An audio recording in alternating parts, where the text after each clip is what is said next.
নিয়ম অনুযায়ী প্রতিদিন শারীরিক অনুশীলন আর জাতীয় সঙ্গীতের মধ্য দিয়ে শুরু হয় স্কুল কার্যক্রম, এরপরই পাঠদান। কিন্তু বিগত বছরগুলোতে আধুনিকতার কোনো ছোঁয়া লাগেনি গোপালগঞ্জের কাশিয়ানী উপজেলার ফুকরা সরকারি প্রাথমিক বিদ্যালয়ে। টিনের তৈরি ঘরে চলছে পাঠদান কার্যক্রম।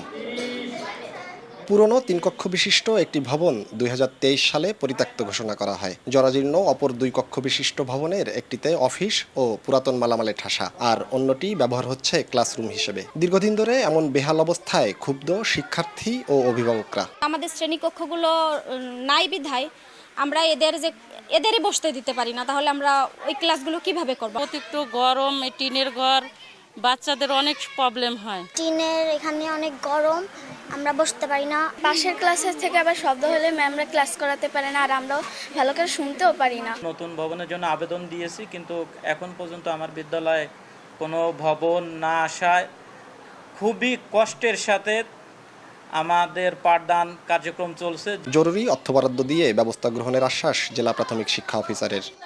এমার্জেন্সি ফান্ডের জন্য যে বরাদ্দটা থাকে ৩ লক্ষ টাকার মতো পাওয়া যায়, এইটার জন্য চেষ্টা করব, নতুন ভবনের জন্য চেষ্টা করব।